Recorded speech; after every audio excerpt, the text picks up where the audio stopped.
Well, I would make a motion that we have these firms come on the 26th, and that as an action item, we can make a decision at that meeting on which firm we're going to hire, or how we're going to proceed as far as if we're going to hire a firm or if we can do it independently. Okay. We got a motion. We just table, we don't need a motion or anything. Chris says something. I just have one question.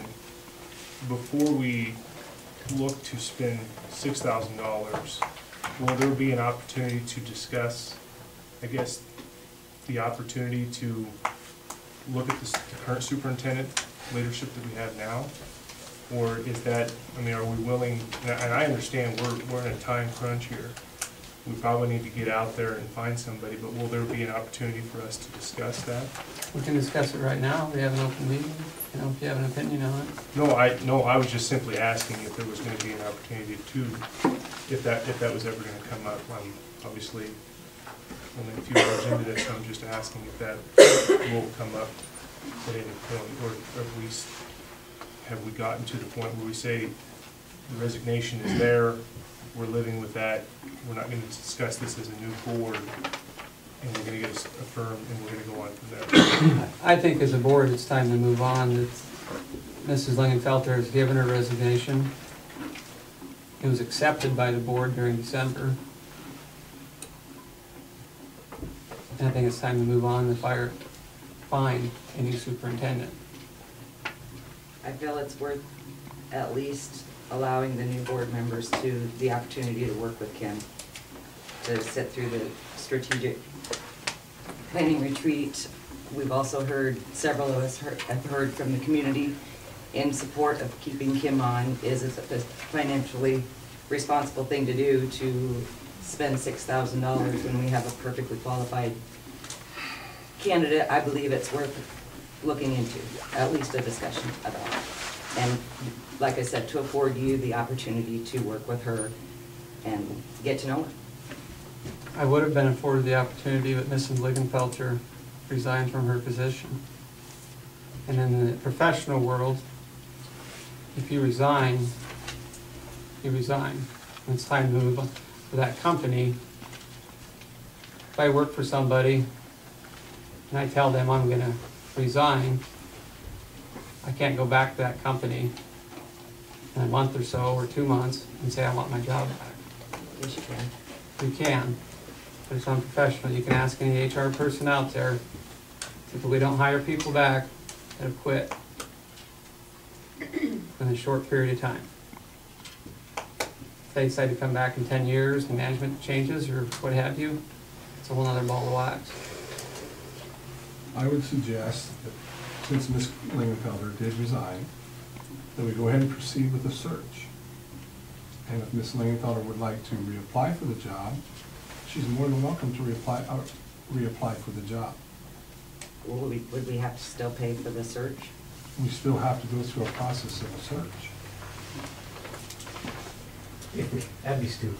Seems To hire, I mean. No. Totally. I said, if she wants to reapply, Yes, correct. I mean, if she wants to go through the search, if she wants to And if she's the best candidate we hire, we just wasted $6,000. How much did we increase the budget by a year ago? Just a second, how do you know, you don't know what the best candidate is. For all you know, there's an old saying that the fear of loss is greater than anticipation of gain. You don't know what's out there. I'm not saying that Ms. Lingenfelter is not qualified. What I'm saying is you need to follow a process, and that's what you need to do. Ms. Lingenfelter made a decision to resign. The board members chose to accept it. So let's move forward with a process to make sure that everything's on the up and up and it's fair. Let's ask everybody to apply that wants to apply for the job. And if Ms. Lingenfelter would like to reapply for the job, she can reapply for it. Otherwise, you give the sense that there's a little And I understand that, under the board play going on. but do you think that's the financially responsible thing to do, paying for a $6,000, just hypothetically speaking, for a $6,000 But the search? choice is out of my hands already. Yeah. See, it's already happened. Yeah. I can't go back and, that's, the water's under the bridge. So you're saying the board couldn't offer Mrs. Lingenfelter the contract. I'm not saying they couldn't. I'm making a suggestion that says, we've already proceeded, we've already gone down a road. And I'm saying we need to make it above board as much as possible. That's why I was asking if we would have the opportunity to discuss it. That's all I was asking. I mean, there's another old saying that says, if it's not broken, then why try to fix it? And I just wanted to say, with the new board that we've assembled here tonight, would we have the opportunity to discuss the opportunity? Because again, you can say we can spend $6,000 and Ms. Lingenfelter may or may not reapply for that position, but we could end up with a much worse situation too. Just because we pay $6,000 for a search, we have a guarantee. I mean, that doesn't necessarily mean that's going to be a good leader for our school or for our community. I think we need to look at what we have That's a here good today. point, because leaders don't quit. They don't quit their teammates, they don't quit their patrons, and then ask to be back. And they go, if you're wrestling on the wrestling team, Neligh Invitational, you decide to quit. You can't get back on the team the week before districts. And that's a very good point about leadership. I also believe in second chances.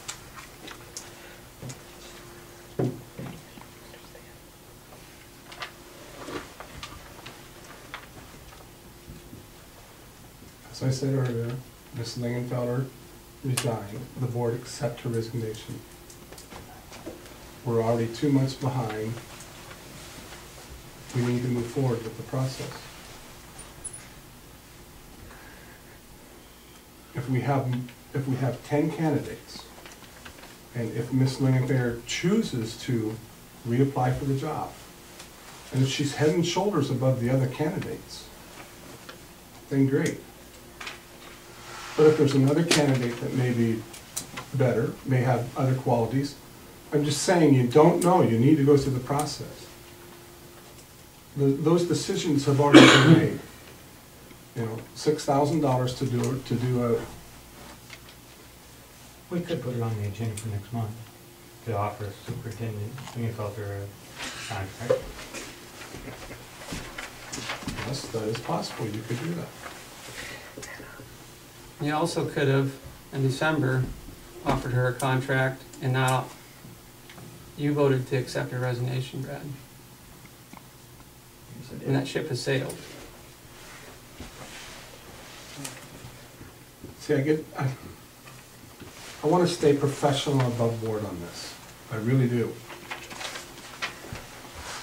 Decisions have been made, and we have to honor them and work with those.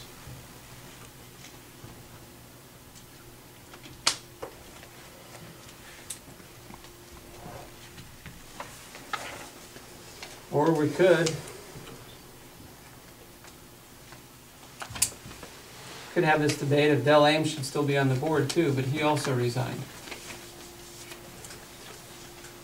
Just how far back do you want to go on decisions that have been made? I'm not interested in entertaining Del Ames as a candidate tonight, because he resigned. I think as a board, we need to move ahead and see what opportunities are out there. If he would have showed up tonight, I would have entertained him as a candidate. That's the difference between me and you, Brad. Just a second. The point is, you would entertain him as a candidate. You wouldn't look at him and say, Dale, would you like the position back? He would have had to have gone through the process to be interviewed just like everyone else to be seated back at this position. Because he had resigned.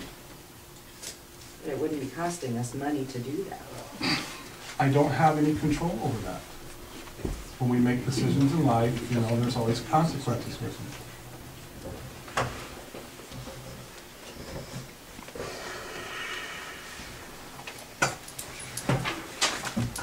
And I totally, completely, 100% agree with you, Dave, when you say that, you know, I don't want to go backwards either. That's the last thing I want to do. And I also agree that we need to, if Ms. Lingenfelter did submit her resignation, we do need to go through the procedures, the motions, all that. I'm in total agreement with, my biggest problem with it is that if we pay that money, and then, you know, she ends up being the one that we stick with, that's where I'm gonna have the problem, and I think that's where But see, you don't know that. See, that's the problem. but you don't know that that's not what would happen. But even if It's a gamble either way, and I just, no, it's not a gamble. Even if it does happen, even if Ms. Lingenfelter does get rehired, you still had to go through the process. The only way to go through the process is to pay the $6,000 or $5,000 or, you know, whatever it is. yeah, true, You know, see what I mean? I do. There's, I do, I have no choice. you have to go through the process. Yeah, we have a choice. It boils down to whether this board of 6 wants to extend it or not. And I mean, that's the whole, we're beating around the whole question. And that's something that obviously either you put it on the agenda or you let it die, one of the two next month. Well, if we put it on the agenda, that's February. If the vote fails, that's another month that we're set back to look for, to start a search. You can advertise it 26, you could do it then if you want to. I missed what you said. You could advertise it on the 26th. And if you could do that the first thing on your agenda, and the second thing on your agenda would be hire a superintendent search if it failed. So you're suggesting you'd like to put a motion on the agenda for the 26th to entertain a motion to rehire Ms. Lingenfelter? I think that would clear up, yeah, I prefer to do that, because if the board doesn't want to hire, it's, Well, we need to go through the process of determining how we're gonna search for a superintendent, because we currently don't have one. We could still do that after the vote, couldn't you? We could probably do about anything. I don't know how wise it would be. We have superintendent that has resigned. We have a board that has accepted her resignation. I think it's time for the school district to see what opportunities are out there. And I think the best way to do that is determine what search firm we're gonna hire. And then at that point, if Kim would like a position here as superintendent of the school, she applies to that search firm.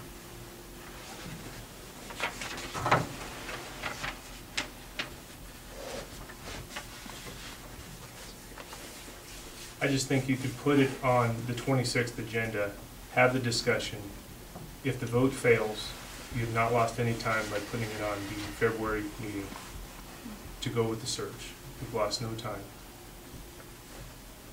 Then we could at least save $6,000 prior to, and at least have the discussion amongst the 6 of us prior to spending the $6,000. That's, I was asking if the opportunity would have to have the discussion prior to writing a $6,000 check. That's all I was asking. Ms. Lingenfelter, what does the state law say?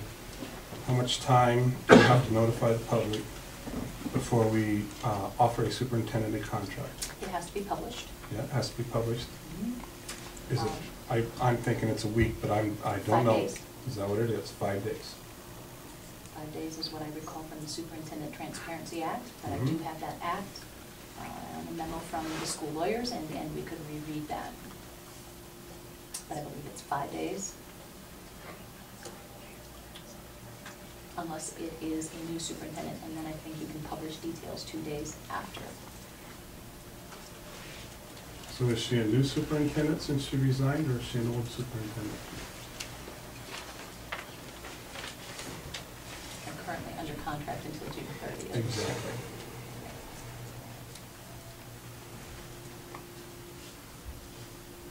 So the board has to make a decision because we're assuming it's 5 days, and the 26th is 7 5, days away.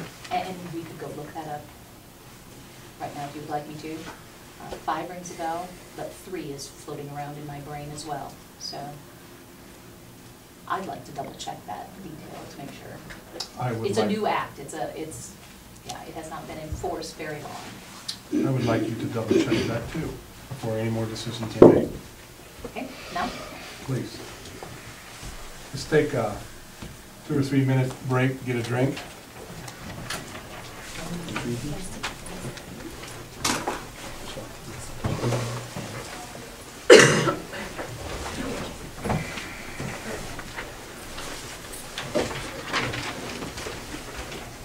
You? Okay, meeting notice is 5 days. But contract notice is 3 days before the board meeting. Finalized contract 2 days after it's been approved or amended. And an updated schedule will be.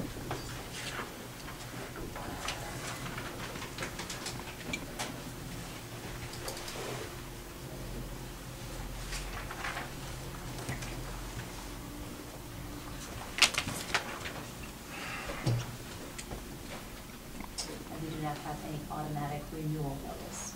Contract language in the superintendent contract currently.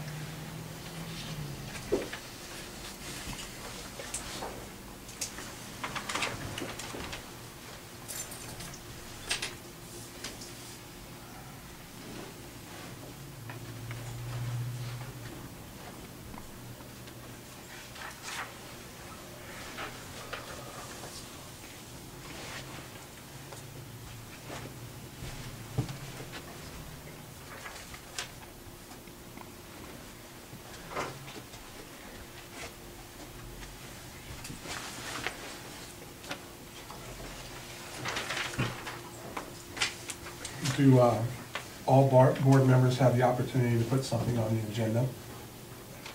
They must consult with the board president or the superintendent to have something on the agenda. Well, you just put me in a very difficult position, didn't you? You are the board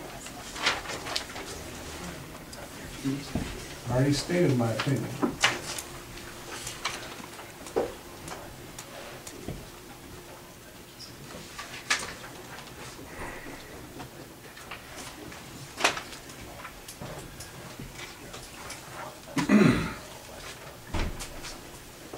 I guess I'm going to remain with that position. I believe we should start with a search, and I believe that we should keep everything on the up and up. And if it costs us $6,000 to be hired the same person back, then so be it. But we need some structure to happen.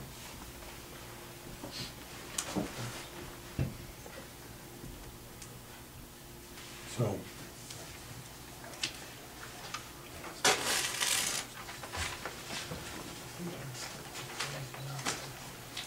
If we'd move on with the discussion about hiring a firm, I will make phone calls to see if they can send some representative to the retreat. And we'll continue that discussion then.